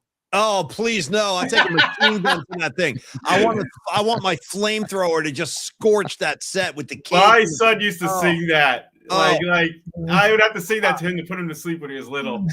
Dude, it's the most offensive piece of music that's ever been written and recorded in my estimation. But I want to thank the PNP Familia. That was a great list, but it turns out Fuel by Metallica will be the track to represent you guys because that got the most votes from the audience, even though Get Out of My Dreams got multiple, Lowrider got multiple, Radar Love got multiples, and so did Bitch and Camaro. Well, that's awesome. I didn't see that coming. But we'll go with Fuel for Metallica to represent the audience today. And then, all right, now it's up to the 3 of us. So who do you want me to go first, Tony? I don't care. What do you want to do? John can end it. I like to go last, yeah. Yeah, John's going to end it, and then we can wrap it up because we still got to do a Peralta art spot after John. But I'll go. Screw it. I'll go first. I'm going to go first. Okay. Right. So like you, Tony, I forget who else said this. It might have been Dom. I was thinking about Rearview Mirror from Pearl Jam too. Yeah. It's just such a great track, and there's always a huge jam in that song, which I like. You don't know where they're going to. It's just a big jam. But like my spirit sister said, man, she said it, and I got your back on this, Miriam. Here it comes. The Who live at Leeds with the great live version of Magic Bus. I mean, this is nice. Can't really see the artwork on this. Let me take it out of plastic, but this is the great live at Leeds album. Oh yeah. If you don't have it, do yourself a favor, get a copy. This is the Who at their most furious, playing their asses off, and the Magic Bus on here is 14 minutes. It's 14 minutes long. They jam the snot out of that. So I'm going to go Magic Bus. And then my second one, John, you told me to go deep in the vaults. Yeah. Here's what I came out with. So glad nobody else said this. Probably most of you have never heard this song. I'm going over to the UK for some late 70s punk. I'm going to take a track from John. Ready? The UK Subs. And their song, I've always loved that song. It's called I Live in a Car. That's the name of the track. Because I live in the car. Banning the bound. Yeah, I live in the car. Don't call me on the telephone because I won't be home. I live in the car. So I'm going UK Subs, I Live in a Car, and the Who Magic Bus. Dude, wow, Paulie, nice work, man. Yeah. Seriously. Wow, it's hard to follow that up, but I will. And then, John, you are going to just land the plane for us, buddy, and you're gonna wrap this whole thing up with a nice bow as you sit there, looking so wonderful in your headdress. And what do you give me for John Joseph and Scott Ian from Anthrax in the Indians video? If you guys ever remember the Indians, I know John knows it. Oh yeah. He used to throw the headdress on when they were Belladonna, Joey Belladonna, singer. Belladonna He's part Indian. He's from, as he put it back, and this, Paulie. He's from upstate New York, and he'd always have to, tell everyone, I'm from upstate, but not that upstate. As kids, if anyone said that, you're like, oh, you're from jail or prison. Yeah. I was upstate for a while. Yeah. I'm from upstate. Oh, yeah. All right, T, go ahead, brother. What do you got? So I'm gonna go. Well, God, I'm so freaking torn here, man. So, you know what? I'm gonna represent the hippie in me, the crunchy hippie in me. I love the band out of Colorado, Boulder, Colorado, String Cheese Incident, and I've seen them many times. And they have a song. Myself many times. Nice, John. They have a song called "On the Road." And it is a great song, and it talks about progressing from being a band that, is in a car, and then graduated to a van, and then graduated to a bus. And that's basically about their travels on the road. So, Paul, you can just do the studio version. What's it called, Tony? On the Road by the String Cheese Incident. On the Road is the song. Great track. Okay. Phenomenal. You need to meet him, by the way, Tony. What's that? You need to meet them. I've met all of them. A buddy of mine's really good friends with them. Nice. You would like them a lot as people, dude. They're very much. You're very akin, like in a lot of ways. Nice, man. They have a great song called "Joyful Sound." That's the lyrics in that song are just incredible, and I've seen them a bunch, and I'm like, the vibe these guys put out on stage. Talk about the reciprocity, man. It's good stuff. I hope to someday, John. They're still gigging, and they mainly stay in Colorado now, but they're still gigging. Exactly. Yeah. But On the Road, great track by String Cheese Incident. Okay. Great keyboard jam by their man on keys, Kyle Hollingsworth, who's a beast on keys. And then, Paulie, I was gonna go Tom Petty's "Running Down a Dream," right? Yeah. It was a beautiful day at the sun. I had the radio on. I was driving, right? But right. I gotta go with the Boss, and I gotta go with probably top 3 favorite tracks from Springsteen. Racing in the Street. Oh, dude, phenomenal choice. I almost did this. Are we going live version? I hope. Yes, because the live version he extends it's drawn out. It's the real version. Yeah, the big jam at the end, dude. That's the and Tony, we got that last time we saw Bruce. He played Racing in the Street, which is always a treat. Phenomenal choice, dude. Great. You can tell how much he loves playing live because like being a metalhead, all the bands like Metallica, Blitzkrieg. Everyone always goes, that's their own version. They don't actually know that's just Blitzkrieg live. Even the solos are lifted because live, it's a way longer song. Totally. The bands would do that. They, so it got you to go out, and Bruce is a master of that. If you're going to pay, he's griped about how much it costs to see him. If you're gonna pay to see him, he believes in you better get something special out of it. That's right. Mhm. That's right. And he's like a I love preacher, that. man. He's like a preacher. It's like going to church. Seriously. He's like a preacher. Seriously, yeah. But he loves Yeah. what he does, and he loves that Yep. people love him, so he makes it worth your while to be his fan. So, Yep. boys, I have been adding the tracks to the playlist on Nice. Spotify. If you're new to the show, we have a public playlist we add to this each week. It's called PMP 26, and I've just put Fuel on the Road and Racing in the Street on there, and my Magic Bus, and I Live in a Car. And now, John, this is it, brother. You're going to wrap it up here in style. So Hell this yeah. is the man himself. He's going to send Oh, us yeah. into the weekend. Now, I hope you have two. You got two for us, Oh, right? I got a few. I actually, in the beginning of the show, I had two, and I added a couple, but I could just rifle off the rest. But it all started with one band I love since I was young, and I grew up a metalhead. Just was born that way. I was just born this way. Nice.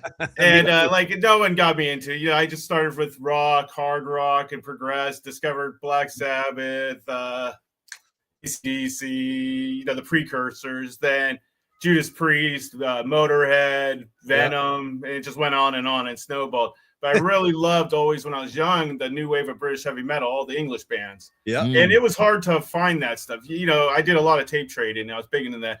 But some of it, I like a lot of the stuff, early stuff, you just lucked out on. Yeah. You go to a record store. There was one down in the peninsula called Rainbow Records. Oh, yeah, A dude. small Yeah. place. Was run by this little hippie dude. He was long hair. He looked like he should be at a Dead concert. Nice. Really awesome guy, but he knew I liked metal. First record I ever bought was Stairway to Heaven. And growing up the way I didn't know. Great record, but for me at the time, it didn't speak to me because it's all all this love. I didn't understand love. I didn't get that, so I go to return it, and he just goes and he hands me a record, and he goes, "Oh, maybe you're more into this," because I have a little long hair and stuff, a little kid, and that just set me down on my path of stuff. And then I went in one time, and he goes, "Oh, I got this record by mistake, and it's this band called White Spirit." Okay. And it has a cool cover. They have a cool logo with like an eagle and stuff. But that record has always spoke to me, and it's like something I try to turn on anyone that says they're into heavy metal or anything or hard rock, because it's really a crossover of the two. I always try to push it on them. Well, not push it, just mention it. And I sent it to you guys. Yeah. And the thing is, with early heavy metal, it had keyboards, a lot of it. And that, whoever's the keyboardist, I never looked it up. That guy is insanely good. But so my first pick, and the one I based this on, is this band called White Spirit, Midnight Chaser. And the record is White Spirit, White Spirit. Okay. But Nice. Midnight Chaser, it's just, and the second song too, you gotta listen to the Red Skies that comes after, because the keyboards on that's insane. Okay. Awesome. Nice. It's one of those records you just get into it, and you just, if it's on vinyl, you just keep replaying the same side. Yeah. Yeah. But it's like one of these ones that still today, it's like it puts me back into my youth, like all good music does. You remember the time you listened to it. Oh yeah. But it's just an awesome song about just, to me, it's just like metal personified. Like you're partying all day. You at midnight, you're jumping in your car, and you're just looking for a race. Yeah. Yeah. You're just looking to kick some ass and just show what your car's got. And just pedal to the metal type stuff. And that's what I base this all on. And that is like, but it also shows my love of like music right there. It's just the whole thing of what it's about, and it's a good time too.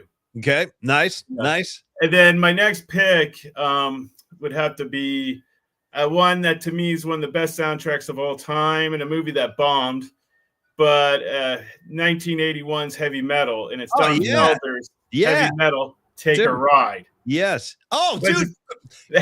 Great. Yes. Yes. But you would never know that guy came out with such a heavy song. I love it's that really. Hey, John, just between you and me, I know you're not going to be surprised. I actually have that soundtrack on vinyl too. Oh, same. Yeah. Yeah, you I got have the poster. I have an original movie poster up in my garage. We got Mob Rules. We got some Cheap Trick. We got freaking and like you said, dude, the Don Felder track. I love Take a Ride on Heavy Metal. Great song. No, it's crazy because that's one that's a heavy that for him. You're like, I remember seeing his name on the thing and going like, what song did he do? Yeah. You know, when you watch the movie, you just hear it, you know, or especially when you're younger. And then, and I love that movie. That movie speaks volumes. Dude, I saw it in the theaters, John. Swear to Yeah, God, yeah. I saw Same that here. in the freaking theaters. Yeah, yeah. And that was like one of those things back then I loved. I used to go to theater all the time, and I would just go see things. I didn't even know what I was sitting in half the time, because half the time I was sneaking into something, or I'd go and watch something. I'd just stay for the next film, or I'd go across to, you know, because I was one of those people that I realized as a kid, they're disgruntled workers and they're teenagers. They're not looking at you. They don't care. Oh, they don't give a damn. If you just walk in like your parents are there, you walk like you own the place. No one pays attention. Yeah.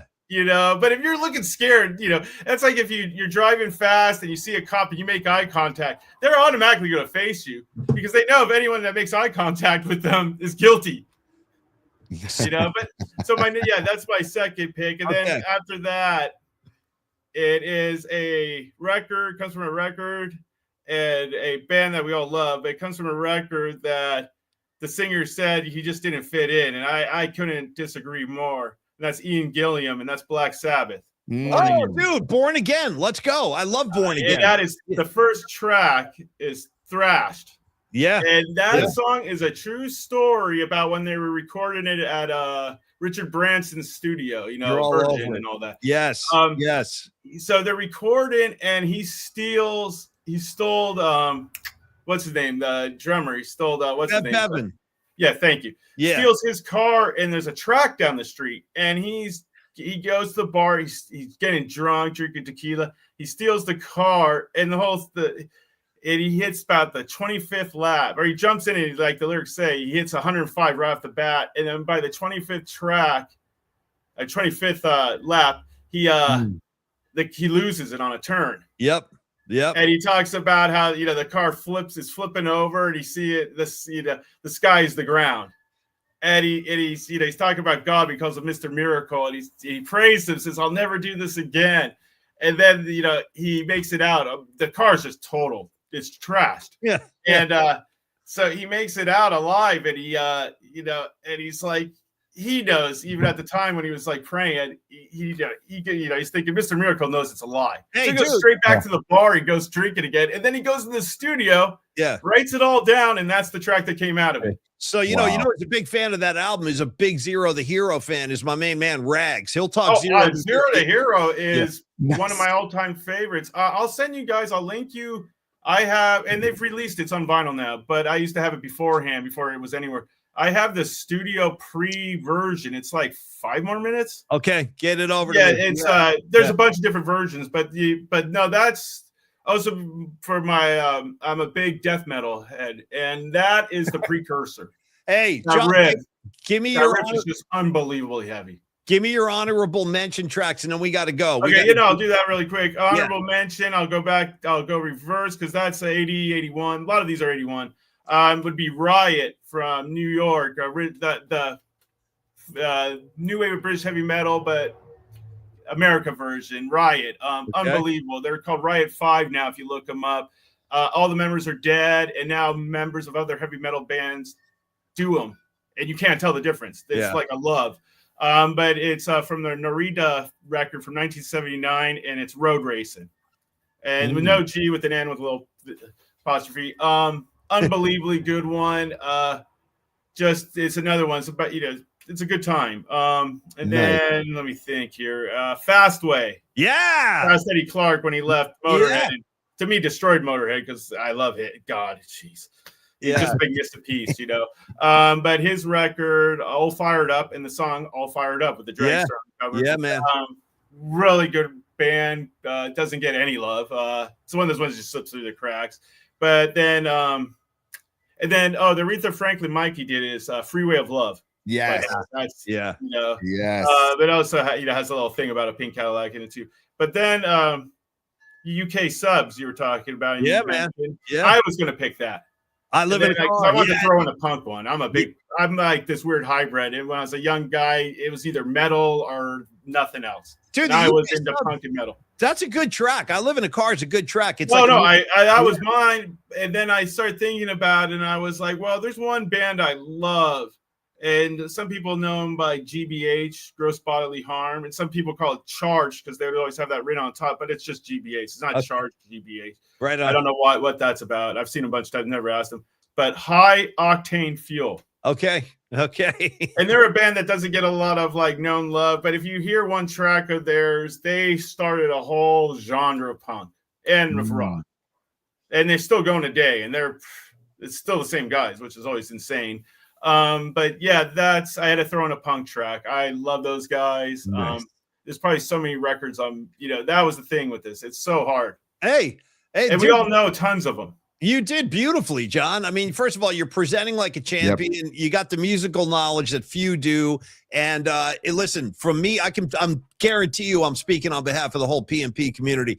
Great to finally have you on because we've been teasing this for a few weeks. And I'm whoever paid, and I don't want to ever know. Thank you very much. I've been meaning to, but a lot of the thing is like I like to have like props and stuff. Yeah, I did radio before. I've done like podcasts. Yeah. I'm more of a like, so I like to be thrown in. So this is beautiful for me. Well, John, I don't like to put stock. I'm better performing. Just throw me on a stage and I'll dance. Well, but beforehand, I'm going to be sweating like I'm Richard Pryor on the ground looking for that rock. I've been there. Yeah. Well, not on the ground for the rock, but I've had the sweats before when I'm trying to perform. And John, let me just say, dude, thank you for joining us.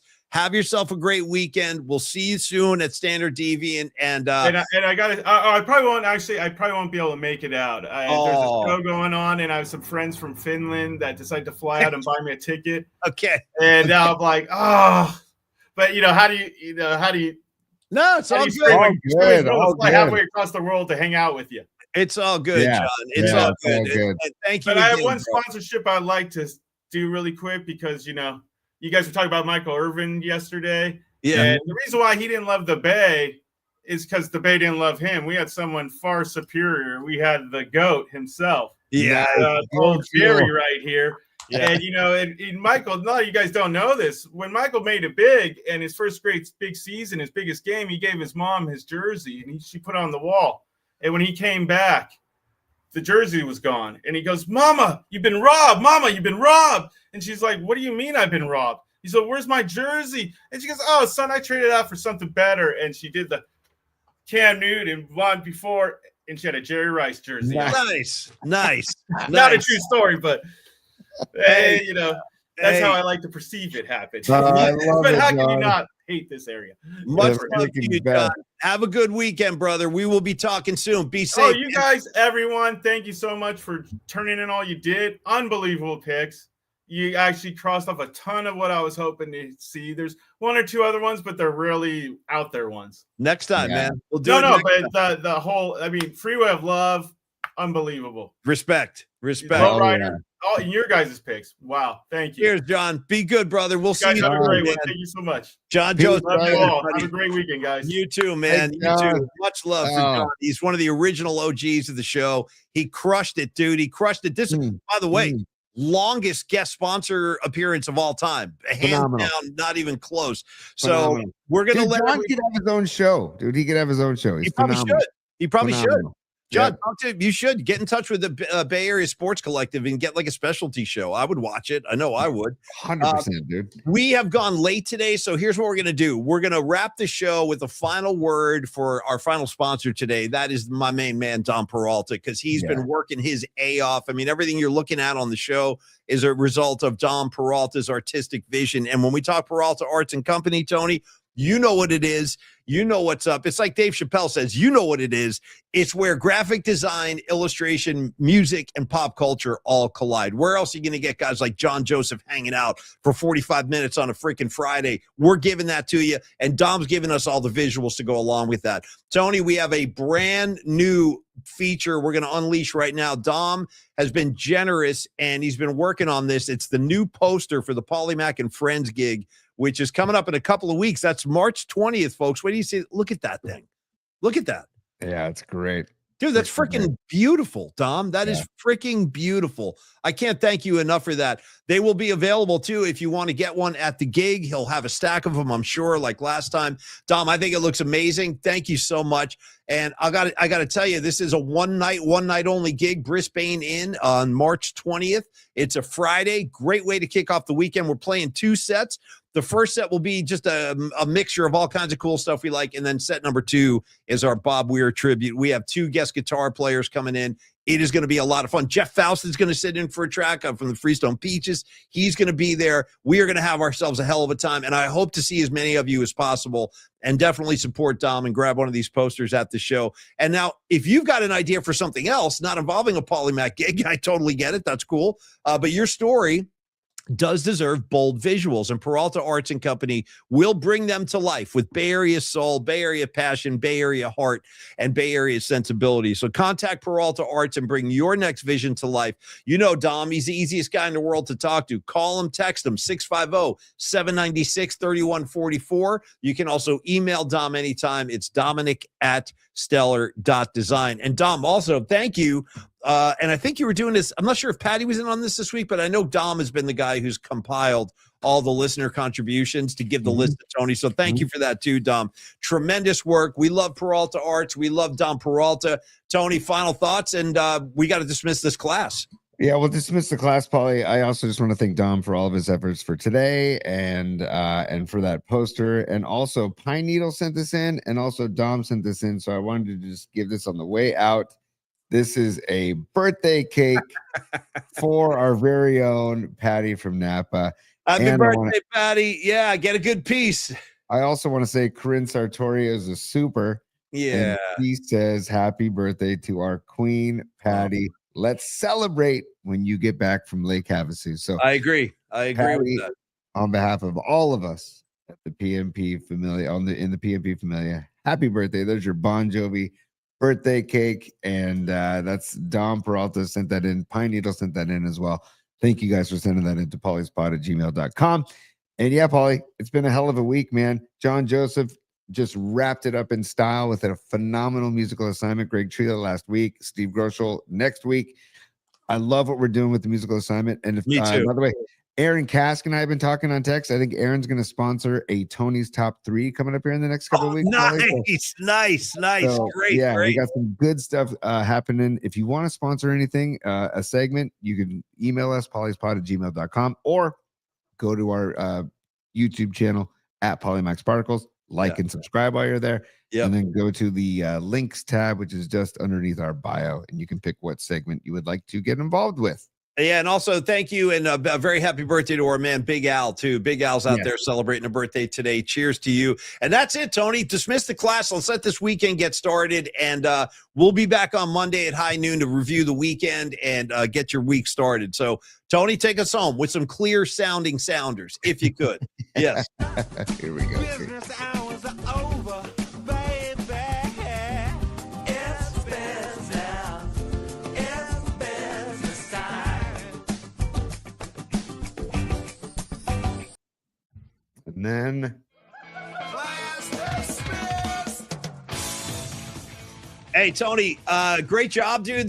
The elements sound great. I know he has to do a lot of extra stuff to get those on, but you pulled it off beautifully. And, dude, great call going live racing in the street. Great freaking call on that, dude. The jam coming off of that on the Live Bruce album, 75 to 85, that's the one I put on. I use that live version on the playlist when you said it. And my hat's off to you. Great call. And that's funny. I almost went rear view mirror, which would have been a great choice. You know what I mean? I thought of Rearview Mirror too, man, because you know how much I love that track. But and again, thanks to John Joseph for another phenomenal musical assignment in the books, Paulie. And happy Friday to everybody. Okay. Thank you all for the support of the show. And thank you to Standard Deviant too for sponsoring the musical assignment. And Paulie, I look forward to Monday. We can finally get to NFL free agency maybe on Monday. We'll get around to it one of these days. Hey, everybody, have a great weekend. Be safe out there. We'll see you right back here on Monday at high noon. Cheers, everybody. Peace, y'all.